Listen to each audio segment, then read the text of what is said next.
Ketika Bu Mirna, seorang pemandi jenazah, menerima tugas untuk memandikan jenazah Siska, ia tidak pernah menyangka akan terjebak dalam misteri kematian yang mengerikan. Bisikan-bisikan dari arwah Siska terus menghantuinya, meminta keadilan atas sebuah rahasia kelam yang tersembunyi. Apa yang sebenarnya terjadi pada Siska? Siapa yang bertanggung jawab atas kematiannya? Saksikan cerita penuh ketegangan, bisikan dari mayat yang dimandikan. Sebuah kisah horor yang akan membuat Anda merinding dari awal hingga akhir. Jangan lupa like, komen, dan subscribe untuk cerita horor dan misteri lainnya.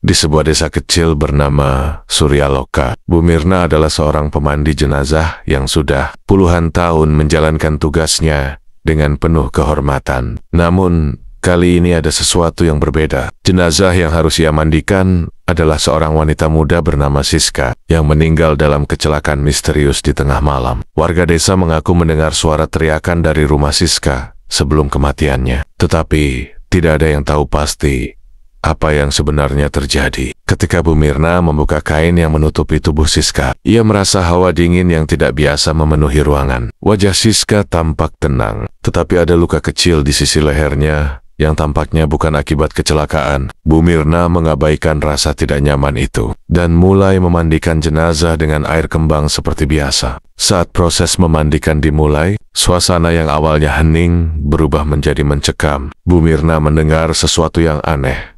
Suara lirih seperti bisikan di telinganya. "Tolong aku belum selesai." Bu Mirna tersentak dan berhenti. Ia memandang sekeliling ruangan, memastikan tidak ada orang lain di sana, tapi ruangan itu kosong. Hanya ada dirinya dan tubuh tak bernyawa Siska. Ia menghela napas, mencoba menenangkan dirinya dan meyakinkan bahwa itu hanya halusinasi. Namun, saat ia melanjutkan proses memandikan, bisikan itu terdengar lagi. Kali ini lebih jelas.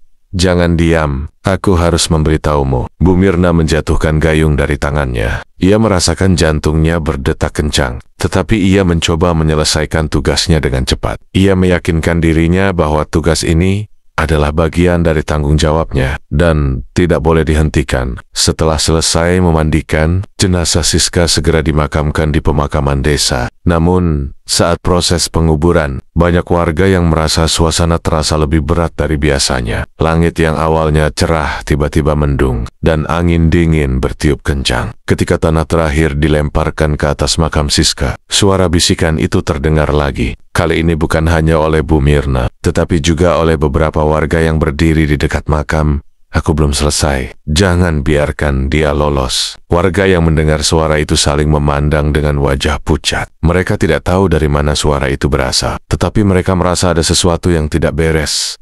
Malam harinya, Bu Mirna terbangun karena mendengar suara ketukan di pintu rumahnya. Ketika ia membuka pintu, tidak ada siapapun di luar. Namun, di depan pintu, ia menemukan sebuah kain putih yang dikenalnya kain kafan yang digunakan untuk membungkus jenazah Siska. Apa sebenarnya yang terjadi dengan Siska, dan apa maksud dari bisikan-bisikan tersebut? Bu Mirna memandangi kain kafan di depan pintunya dengan wajah pucat. Ia tahu pasti bahwa kain itu milik jenazah Siska, tetapi bagaimana bisa sampai ke rumahnya? Dengan tangan gemetar, ia membawa kain itu ke dalam rumah dan mencoba memahami apa yang sebenarnya terjadi. Malam itu, Bu Mirna tidak bisa tidur. Ia terus mendengar suara-suara aneh, bisikan yang samar namun menakutkan. "Aku tahu siapa yang melakukannya. Jangan diam saja." Bisikan itu terdengar begitu nyata hingga membuat tubuhnya merinding. Ketika pagi tiba, Bu Mirna merasa bahwa ia tidak bisa mengabaikan ini lagi. Ada sesuatu yang tidak beres dengan kematian Siska, dan ia merasa harus mencari tahu apa yang sebenarnya terjadi. Bu Mirna memutuskan untuk pergi ke rumah keluarga Siska. Ia ingin berbicara dengan ibu Siska, Bu Ratna, yang sejak kematian anaknya tampak begitu terpukul. Ketika sampai di rumah itu, suasananya terasa suram, dan Bu Ratna terlihat duduk termenung di ruang tamu. "Ibu, saya ingin tahu lebih banyak tentang kejadian sebelum Siska meninggal. Apakah ada sesuatu yang aneh atau tanda-tanda yang mencurigakan? Tanya Bu Mirna dengan hati-hati. Bu Ratna menghela napas panjang sebelum menjawab. Seminggu sebelum Siska meninggal, ia terlihat gelisah. Ia sering mengurung diri di kamar dan tidak mau bicara dengan siapapun. Malam sebelum kejadian, saya mendengar ia berdebat dengan seseorang di telepon, tapi saya tidak tahu siapa. Keterangan itu membuat Bu Mirna semakin yakin bahwa kematian Siska bukanlah kecelakaan biasa. Ia memutuskan untuk menyelidiki lebih jauh. Dengan rasa penasarannya, Bu Mirna kembali ke pemakaman tempat Siska dimakamkan. Ia ingin memastikan bahwa kain kafan yang ditemukan di depan pintunya benar-benar berasal dari makam itu. Ketika ia menggali sedikit tanah di sekitar makam, ia menemukan sesuatu yang membuatnya terkejut. Kain kafan lain yang terlepas dan terlihat tidak seperti seharusnya. Namun, sebelum ia bisa memeriksa lebih jauh, suara langkah kaki terdengar di belakangnya. Ketika ia menoleh, ia melihat seorang pria muda berdiri di sana. Wajah pria itu terlihat panik, dan ia segera bertanya, "Apa yang sedang Anda lakukan di sini?" Bu Mirna mengenali pria itu sebagai Rian, teman dekat Siska yang selama ini tampak sangat sedih atas kematian Siska. Namun, ekspresi gugup di wajah Ryan membuat Bu Mirna curiga. "Aku hanya ingin memastikan makam Siska tetap rapi," jawab Bu Mirna sambil mencoba menyembunyikan rasa curiganya. Rian hanya mengangguk singkat sebelum pergi dengan tergesa-gesa. Tapi Bu Mirna merasa bahwa Rian menyembunyikan sesuatu. Malam harinya, bisikan-bisikan dari arwah Siska kembali terdengar di rumah Bu Mirna. Kali ini, suara itu lebih jelas dan penuh emosi. "Dia membunuhku. Jangan biarkan dia lolos." Bisikan itu menyebutkan nama Ryan. Bu Mirna tersentak. Ia tidak bisa lagi mengabaikan petunjuk ini. Dengan keberanian yang tersisa, ia memutuskan untuk mencari tahu hubungan antara Rian dan kematian Siska. Siapa sebenarnya Rian? Dan apa perannya dalam kematian Siska? Mampukah Bu Mirna mengungkap rahasia gelap yang selama ini tersembunyi? Bu Mirna memutuskan untuk menghadapi Ryan.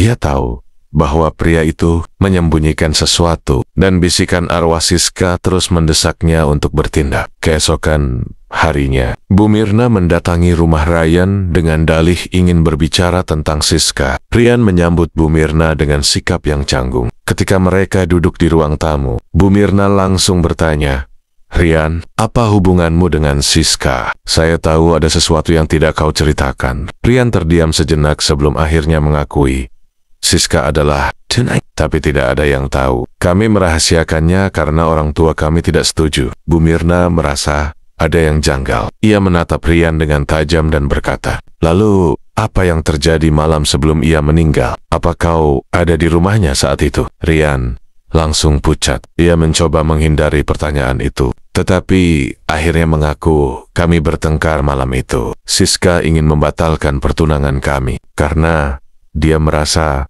ada sesuatu yang salah dalam hubungan kami. Saya kehilangan kendali." Mendengar itu, Bu Mirna merasa tubuhnya gemetar. "Apa yang kau lakukan, Rian?" tanyanya dengan suara bergetar. "Aku tidak sengaja. Aku mendorongnya. Dia jatuh, kepalanya terbentur meja. Aku panik, jadi aku mengarang cerita tentang kecelakaan itu." Rian terisak, tetapi Bu Mirna hanya merasa ngeri. Ia akhirnya tahu bahwa kematian Siska bukan kecelakaan, melainkan hasil dari kemarahan Rian yang tak terkendali. Malam harinya, Bu Mirna mendengar bisikan Siska untuk terakhir kalinya. Dia mengaku, "Tetapi aku tidak bisa pergi tanpa keadilan. Tolong, Bu Mirna merasa bahwa arwah Siska tidak akan tenang sampai kebenaran terungkap sepenuhnya. Ia memutuskan untuk melaporkan Rian kepada kepala desa dan aparat setempat. Rian akhirnya ditangkap setelah bukti-bukti dan pengakuannya diselidiki lebih lanjut. Kebenaran tentang kematian Siska membuat warga desa gempar. Mereka tidak menyangka bahwa pria yang dikenal ramah itu